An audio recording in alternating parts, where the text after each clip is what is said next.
And welcome back. Both Redfin as well as the MBA recently reported that average monthly mortgage payments have reached an all-time record high based on home prices and mortgage rates today. This may be a surprise given the fact that on a national level, home prices are down 2.8% from 1 year ago. Now that the Fed raised rates on May 3rd by 25 basis points, is this going to impact our US housing market? In today's video, we're going to discuss this big announcement from the Fed that was just announced on May 3rd and how that's going to impact your wallet as well as the housing market in general as well. And first of all, if you guys appreciate all the research that goes into making these videos, then please hit the like button. I really appreciate that. Of course, I appreciate you, and also consider subscribing as well. And with that said, let's go ahead and dive right in. I have a lot to share. So here's the actual press release from the Federal Reserve, just posted yesterday on May 3rd, which is today at the time of filming this video here. It says here, economic activity expanded at a modest pace in the first quarter. Job gains have been robust in recent months, and the unemployment rate has remained low. Inflation remains elevated though. The U.S. banking system is sound and resilient, which is laughable because as of today, which is just after the Fed announced the increase in rates by 25 basis points, CNBC reported that PacWest fell 50% after hours on a report that the bank is weighing a sale. So for example, in after hours, PacWest Bancorp fell 53% based on a report that they're weighing a potential sale. The regional bank has been assessing options, including a breakup or a capital raise, based on a report from Bloomberg. And it says here the shares of many West Coast regional banks have been particularly hit hard since the collapse of Silicon Valley Bank in March, in part because of concerns that consumer bases are similar. This week, First Republic Bank was seized by regulators and purchased by JP Morgan Chase. The Los Angeles bank, PacWest, has roughly $750 million as a market cap, but it's down 72% this year. And here's a look at PacWest's share prices, because in March, they were trading around $26 to $30 per share. It dropped big time in March when Silicon Valley Bank collapsed, of course, down to $12 per share, but now it decreased to $2.83. PacWest was not the only bank that was suffering today as well, though, because other regional banks suffered as well. So for example, shares of Western Alliance Bancorp dropped 29%, while Comerica slid 11%, and KeyCorp, those shares fell by 6%. So what happened here with PacWest is that deposits decreased by more than $5 billion in the first quarter this year, and also fell by $28.2 billion as of March 31st. But of course, nothing to see here because the US banking system is sound and resilient. The Fed also said that tighter credit conditions for households and businesses are likely to weigh on economic activity, hiring, and inflation. Regarding credit conditions for households for mortgages, so home loans to buy houses, based on a report from the MBA, they state here that credit availability for mortgages actually increased slightly in March. So an increase of credit availability means that lending standards are actually getting looser, and of course a decrease means that lending standards are actually getting tighter. However though, even though lending standards got a little bit looser in March, it's not by very much at all, because it remained very close to the tightest levels we've seen going back to 2013. So here's that small increase in March, which is barely noticeable here. And right now, the credit availability index based on mortgages is on par with the lowest levels going back to 2013. The Federal Reserve also says here they seek to achieve maximum employment and inflation at the rate of 2% over the long run. In support of these goals, the committee decided to raise the federal funds rate to the target range of 5 to 5.25%. Now here's a look at their current press release and how that compares to the previous meeting, which was in late March this year. So it says here, the committee will closely monitor incoming information and assess the implications for monetary policy.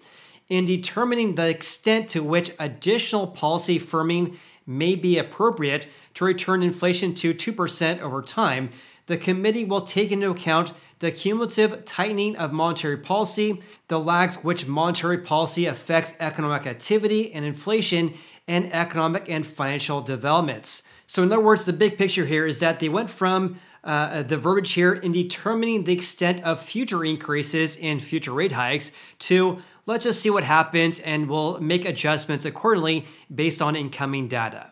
Also, according to the National Association of Home Builders, they had this response. This language represents a pivot to a more data-dependent stance. Previously, the Fed had asserted that additional rate hikes would be required. It was only a matter of how large. The Fed did leave the door a little bit wide open regarding future rate hikes, though, because they say the following here. The committee is strongly committed to returning inflation to its 2% objective. The committee would be prepared to adjust the stance of monetary policy as appropriate if risk emerged that would impede the attainment of their goals.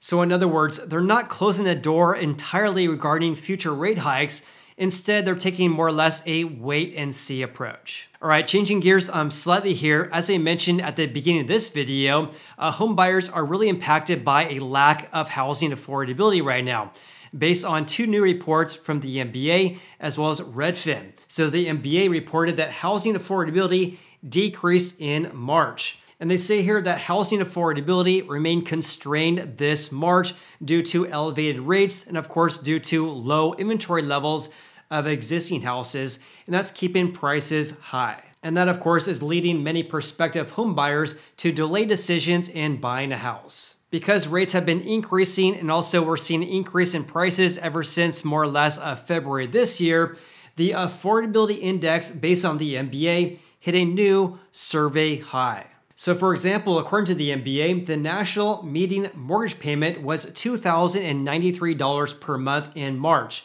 That's up from $357 more per month compared to 1 year ago, which equates to an increase of 20.6%. And here's a chart showing just that. $2,093 per month is your median monthly mortgage payment, an all-time record high going all the way back until at least July of 2009. Also, Redfin reported last week that the average monthly housing payment also reached an all-time record high, up 12%, or an increase of $271 more per month compared to 1 year ago. And this is despite the fact that prices have decreased by 2.8% from a year earlier on a national level. So what happened after the Fed announced they were raising rates by 25 basis points? And by the way, when I talk about rates, I mean the federal funds rate, which of course is the rate that banks charge each other for overnight lending. The Fed does not control mortgage rates. In any case, the 10-year U.S. Treasury note, or the yield on that, actually decreased by 1% today. Now it's at 3.40%, even though rates by the Fed actually increased by 25 basis points. So today, according to the Mortgage News Daily, rates actually decreased by 9 basis points. So for a 30-year fix for people with exceptional credit, of course, it's at 6.49%.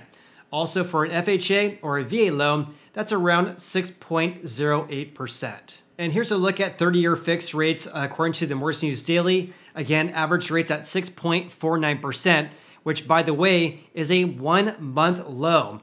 The lowest rates we've had going back to April 13th this year. And by the way, when I mentioned that the Fed does not control mortgage rates, they do have an indirect impact regarding mortgage rates though, because here's a really good chart showing how when the federal funds rate decreases in general, so do mortgage rates as well. As you can see right here, the Fed decreased rates big time right at the onset of COVID, and that caused mortgage rates to fall to all-time record lows, below 3% on average. But as the Federal Reserve started increasing rates back in March of 2022, mortgage rates started shooting up greatly as well. All right, I know that was a lot to cover in today's video, so here's a summary for you guys. As expected, the Fed, of course, raised rates by 25 basis points.